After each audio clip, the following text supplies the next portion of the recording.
So recently, the Bank of Canada did make an announcement about a recent rate drop, and I'm with Sherlock here, and he's going to explain exactly how this affects you as a home buyer. That's right, Aaron.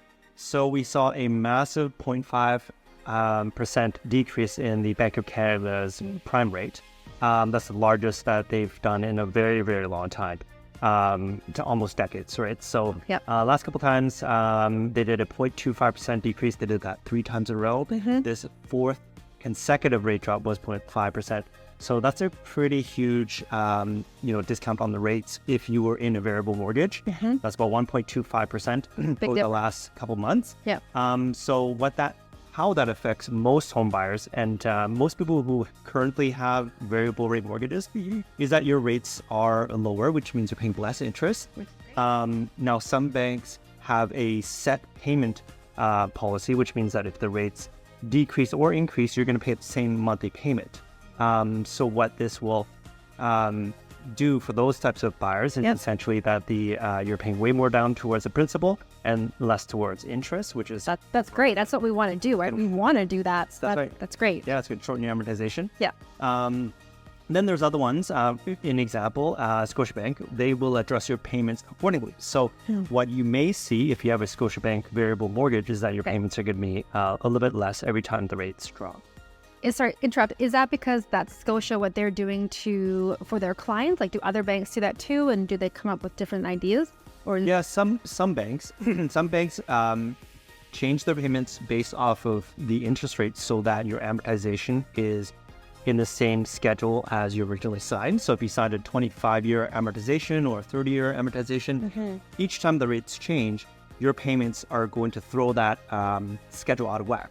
So they change the payments to match the change in interest rates so that your payments will continue to pay off your mortgage in 25 to 30 years. Oh, wow. However, other banks, one example would be TD, is that your payment stays the same. So unfortunately, the last couple of years when the rates went up, you saw a lot of people with TD mortgages where the payments stayed the same. And then now your mortgage went from a 30-year to like a 100-year mortgage.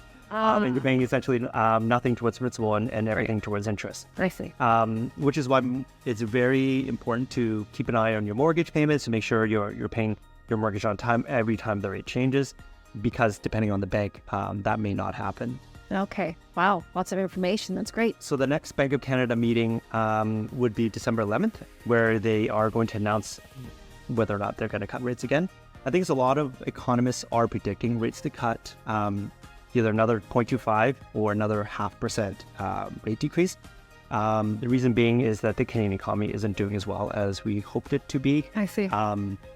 There's also, with the election of Donald Trump in the U.S., that affects things quite a bit as well. So most analysts are predicting a rate cut. We just don't know exactly how much. Okay. Now, with all the decreasing in rates, how this affects people who do not currently own homes and people who are looking to buy homes. So as a new buyer, so we're shopping and, we think that these rate cuts are great for the new home buyers. How does it actually affect them when they want to purchase? So should they hold off? Should they continue with this? People are scared. Yeah. So my take on that is, we've been in business for quite a long time. Me probably longer than you because you're so young. But, every time... I think I'm older than you. Every time the rate cut and the rates drop, we know this, the market picks up significantly. We've already seen a huge spike in activity for November after the October rate cut. And so what that means is more competition. And as much as I don't like to say this because it comes off like, just trying to pressure you to get into the market, it's statistics. You can always look back and do your own research, obviously, find out what it means to you. But every time the rates cut, usually there's a lot more activity. So what this means to potential home buyers such as yourselves looking to buy a property is that, yes, your monthly payment's going to be less. As Aaron, you mentioned, should I wait until rates cut even more? Because they're likely going to, leading into 2025 and even into 2025. I think the longer you wait, yes, the rate's going to be less and less, but then there's going to be more competition, which means that prices are higher with all the inventory that's on the market because everybody's waiting till spring. And multiple offer situations, which you don't want to get into that situation. When you're when you wait until everybody else wants to get into the market, obviously it's going to be already too late. You're not going to be able to negotiate better deals.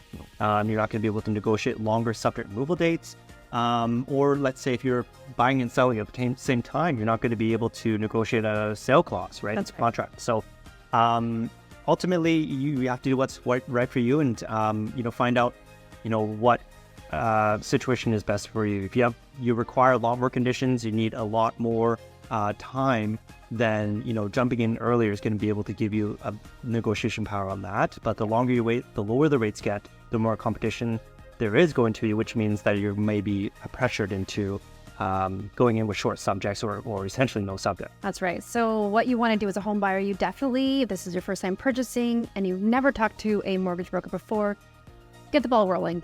See what you can afford, see what you're qualified for, have a conversation with Sherlock here, and then he will guide you kind of like what the best route would be. And then you get your feet wet. Then you kind of know, should I wait? I think I'm ready now. And he will guide you. And that's basically the first step with buying a home, is understanding and knowing what you're pre-qualified for and the next steps. And then he can advise you when these rate drops do cut, what would be the best scenario for you to take. Yeah, that's right.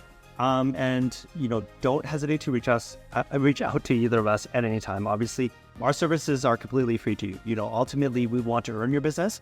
So there's no cost, there's no commitment. It's one of those services that, as real estate professionals, we provide to our clients, which is more, really important, because the realtor, the mortgage broker that provides the best service obviously is going to stand out amongst all the other ones that are just transactional. I just want to, get the deal done. Yeah. But as I mentioned before, we've been in the industry for quite some time. It's not about the deal, it's about the relationship for us. Yep. So don't hesitate to reach out to us if you have any questions. There's no stupid questions. There's no commitment. We're happy to help you as much as we can. That's right. And don't forget also, for the people that were sending the email out to, I will link a link before and in the email of the mortgage calculator that Sherlock has. So if you want to kind of dabble with that, we have that, as well as some other videos on my YouTube channel, which we go in and we talk about our breakdowns about over and under down payments for 1.5 million and whatnot. So lots of great information. Thanks again for watching. So if you have any more questions, feel free to reach out to myself or Sherlock here. You can call, text, or email us. My name is Erin Price Emery, your local real estate expert. And my name is Sherlock Am, your local mortgage broker.